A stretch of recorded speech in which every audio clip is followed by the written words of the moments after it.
Hello, viewers of the News Pulse.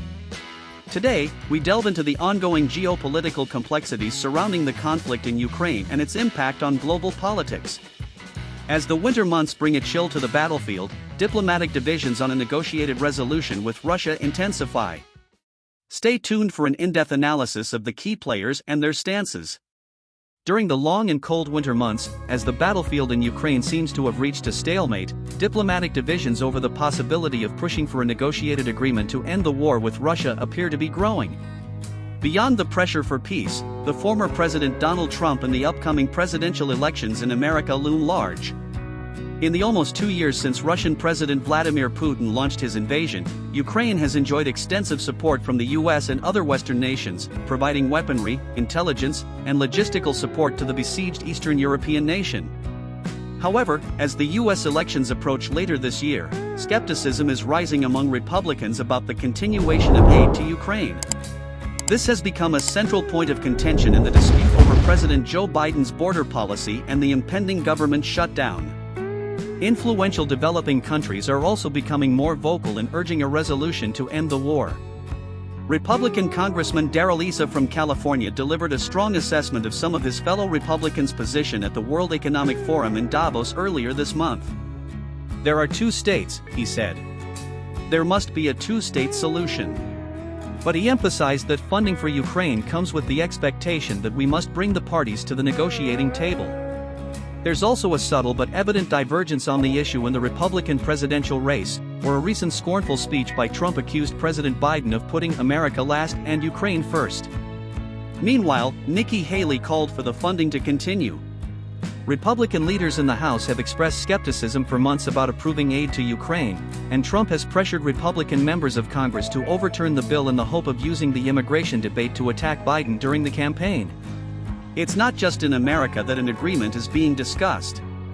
Influential interlocutors with access to world leaders have stated in unofficial conversations that voices from the global south have pressed more than ever for negotiations in a meeting earlier this month with the presence of national security advisors from 81 countries. At the World Economic Forum in Davos, there was support for diplomatic talks that included Russia, although Putin has not publicly indicated readiness to negotiate with Ukraine, raising questions about whether he would abide by an agreement if reached. In other countries, such as China, which in March released a 12-point peace proposal to end the war, rejected by the US and its allies as too favorable to Russia, and India, a more neutral stance has been adopted while intensifying their discounted energy trade with Russia in global markets as Western countries reduce their purchases. "I call them abstainers," said Karen von Hippel, Director General of the Royal United Services Institute, RUSI, a London-based think tank. Countries that play on both sides, supporting Ukraine while making energy deals with Russia. After putting Russia's economy in a wartime position, Putin increased the production of military equipment and provided arms supplies and other support from Iran and North Korea. Without funding from the US and its Western allies, Ukraine's ability to fight in the long term is uncertain. The Russian conquest of the entire Ukraine is by no means impossible if the United States cuts off all military assistance and Europe follows suit, said the Institute for the Study of War in a report last month, The High Cost of Losing Ukraine. Such a result would bring a worn-out but triumphant Russian army to the NATO border, from the Black Sea to the Arctic Ocean, it said, adding that Russia could pose a major conventional military threat to NATO for the first time since the 1990s. And Putin even more powerful, having won indirectly against the US and NATO, who assisted Ukraine throughout the conflict, albeit theoretically covertly. President Volodymyr Zelensky has previously promised that Ukraine will regain its territory and its people, including Crimea, annexed by Russia in 2014, and the eastern Donbass region, where its forces began fighting Moscow-backed separatists in the same year. The Kremlin annexed the region last year. Any negotiations could prove politically challenging for the once celebrated world leader, whose country has attracted much less public attention since the war between Israel and Hamas erupted in October, in addition to the recent conflict some of his key allies have faced in the Red Sea against the Houthi group.